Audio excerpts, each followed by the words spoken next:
So have you ever had this crippling fear of anxiety whenever you have to deliver a presentation in front of 50 people, and maybe you want to ask somebody out, or you just want to speak in front of the camera? Whatever the fear might be, it is universal, and some people might feel a lot of fear and some people have less response to fear. So why this exists is because of this organ in our brain, because of this part in our brain called the amygdala. So amygdala is a remnant of our ancestors.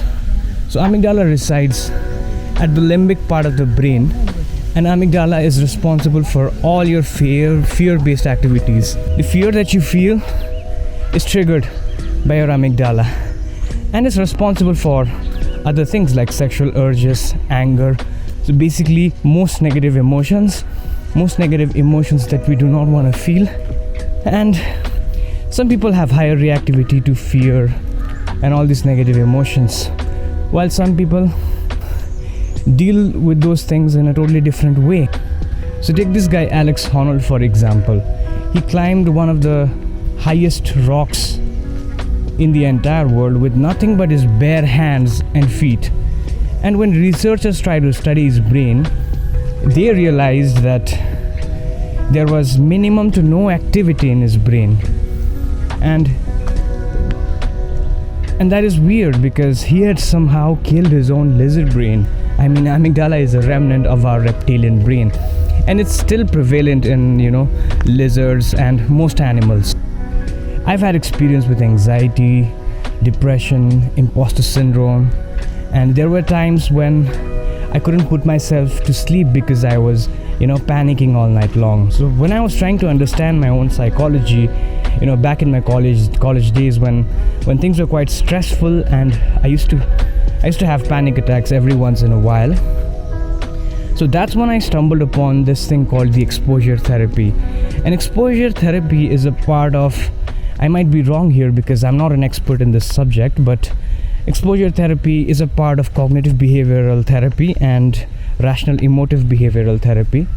And so basically what exposure therapy tells you or teaches you is to gradually increase the discomfort, or to gradually increase the amount of stimulus that causes you fear over time. So let's consider you are afraid of spiders.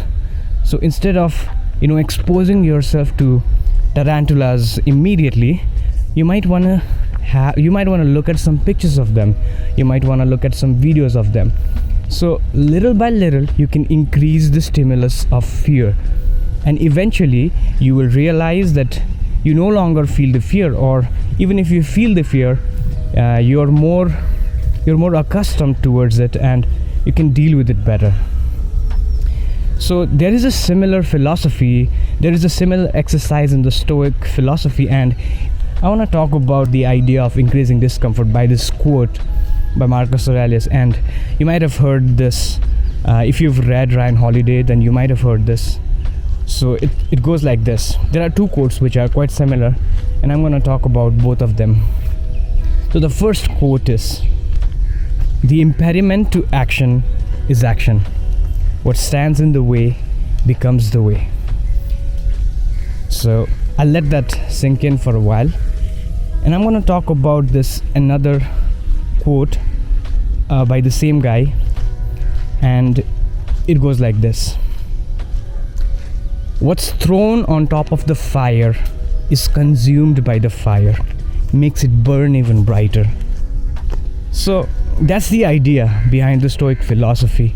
And the more discomfort you face, or the more fear, the more you expose yourself to fear, not suddenly but gradually, you will recognize that it will make you even more fearless, so to speak, even more stronger, so to speak. So that was the main idea in the Stoic philosophy, and that's what I'm trying to do here. You must have seen my videos in the past, and it was quite polished and scripted. So I just wanted to walk out into the open, expose myself to people, expose myself to some real lighting, and so far it's been quite good.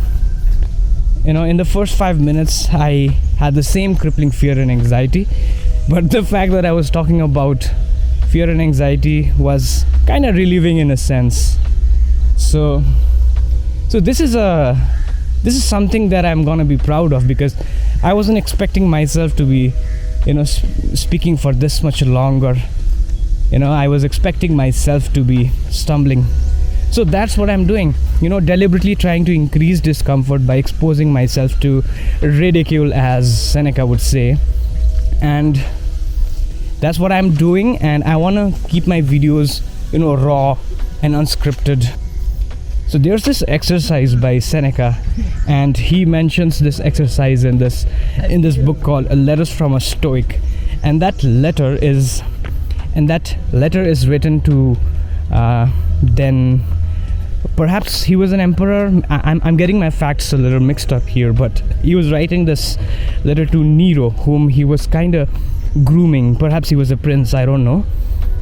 So in that letter he mentions, set aside a certain number of days in which you are happy with the scantiest of fare.